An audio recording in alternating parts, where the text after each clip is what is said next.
नमस्कार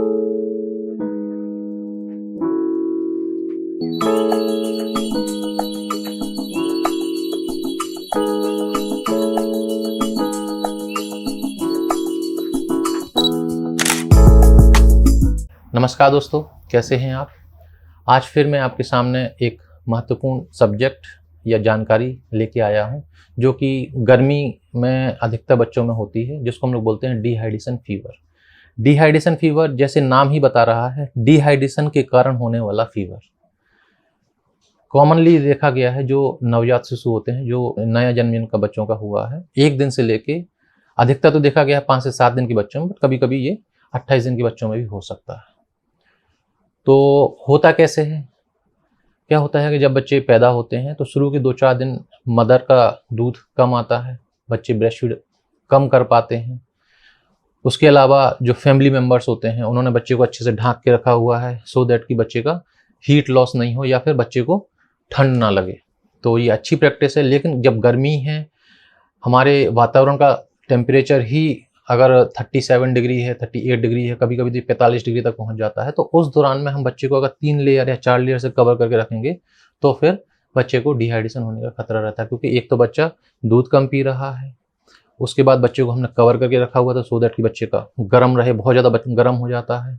और उसके बाद जब हम बच्चे को माँ के पास लाते हैं दूध पिलाने के लिए, तो मदर का टेम्परेचर भी, बॉडी टेम्परेचर ज़्यादा होता है। उस कारण से जब मदर के कॉन्टैक्ट में बच्चा आता है तो अगेन उसका टेम्परेचर ज़्यादा रहता है। तो इस कारण से ये बच्चे जब जो दूध कम पी रहे होते हैं उनमें डिहाइड्रेशन होने का खतरा रहता है, और उसी डिहाइड्रेशन से बच्चे को बुखार आ जाता है। तो हम समझें कैसे कि हमारे बच्चे को डिहाइड्रेशन का बुखार तो नहीं है। तो हमें ये बहुत कॉमन से सिम्टम्स होते हैं। अगर हम ऊपर से नीचे चलें तो हमें देखना है कि ये जो गड्ढा होता है, जो कि नवजात शिशु में होता है, अगर ये गड्ढा नॉर्मली सतह के बराबर होना चाहिए। अगर ये गड्ढा सप्रेस हो गया, मतलब ये दब रहा है, यहाँ पे ज़्यादा दब रहा है, तो एक निशान ये है। बच्चे जब रोते हैं तो आंसू आना चाहिए। अगर बच्चा रोने के बाद बच्चे को आंसू नहीं आ रहे, मतलब बच्चे को डिहाइड्रेशन हो रहा है। फिर बच्चे की आंखें अगर धस रही हैं, आंखें धसी हुई हैं, बच्चे के गाल अगर धसे हुए हैं, बच्चे के गालों पे झुर्रियाँ पड़ रही, मतलब बच्चे को डिहाइड्रेशन है। इसके बाद हम देखेंगे बच्चा पेशाब कम कर रहा है। नॉर्मली छोटे बच्चे को 4 से 6 घंटे में पेशाब करना है, दिन भर में कम से कम 8 से 10 बार पेशाब करना है। तो ये देखना है कि बच्चे की पेशाब कम तो नहीं हो रही है। बच्चे के पेट की स्किन देखनी है, चमड़ी देखनी है, अगर उसमें झुर्रियाँ पड़ रही, मतलब बच्चे को डिहाइड्रेशन है। फिर हमें बच्चे का टेम्परेचर चेक करना है। अगर बगल में लगाने पे टेम्परेचर 100 के ऊपर आ रहा है, मतलब बच्चे को बुखार है, और उस बुखार के कारण बच्चे को डिहाइड्रेशन हो रहा है। डिहाइड्रेशन बुखार को करता, बुखार डिहाइड्रेशन करता, तो एक फिर एक बीसीएस साइकिल चालू हो जाता है, जिस कारण से ये समस्या और गंभीर होती जाती है। अब इसमें करना क्या है, मैनेजमेंट क्या करना है। तो अधिकतर देखा गया है कि एक पैरासीटामोल की जो ड्रॉप या सिरप आती है, उसको देने से बच्चे का टेम्परेचर कम हो जाता है। बच्चे को दूध अच्छे से पिलाना है। अगर माँ का दूध कम आ रहा है तो हमें कभी कभी बच्चे को ऊपर से दूध पिलाना होता है। अगर इन सब चीज़ों से, और बच्चे का जो कवरिंग्स हैं, जो 3 या 4 कवरिंग्स, उनको कम करना है। बच्चे के वातावरण का टेम्परेचर हमें लगभग 26 से 28 डिग्री के बीच में कर देना है।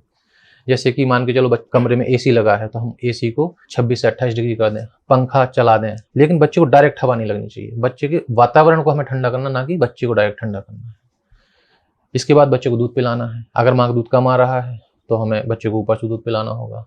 फिर हमें बच्चे के यूरिन आउटपुट को देखना है। अगर इन सब चीज़ों करते हुए बच्चा हमारा एक्टिव हो जाता है, बच्चा सुसु करने लग जाता है, तो हम ये मान के चलेंगे कि बच्चे को अधिक समस्या नहीं हुई है। लेकिन अगर हमने इतना सब कर लिया, उसके बावजूद भी बच्चा सुस्त है, बच्चा पेशाब नहीं कर रहा है, बच्चे की झुर्रियाँ लगातार बनी हुई हैं, तो हमें अपने नज़दीकी डॉक्टर को, या जहाँ माँ एडमिट है बच्चे के जन्म के तुरंत बाद, तो वहाँ पे बच्चे के डॉक्टर को ज़रूर बुला के दिखाना चाहिए, जिससे कि आगे होने वाली समस्याओं के बारे में हम ज़्यादा अच्छे से समझ पाएँ, और अगर वो हो रही हैं तो उनको ठीक से इलाज कर पाएँ। तो धन्यवाद दोस्तों। मेरे ख्याल से मेरे द्वारा दी गई हुई इस जानकारी से आप लोग संतुष्ट हैं। इसके बावजूद भी आपको लगता है कि कुछ और समस्याएं हैं या कुछ और आप जानकारी मेरे से लेना चाहते हैं, तो मेरे चैनल को सब्सक्राइब करें, और मेरे द्वारा दी गई जानकारी के लिए आप कमेंट बॉक्स में कुछ कमेंट करें, तो मैं आपके कमेंट्स के आंसर जरूर। धन्यवाद।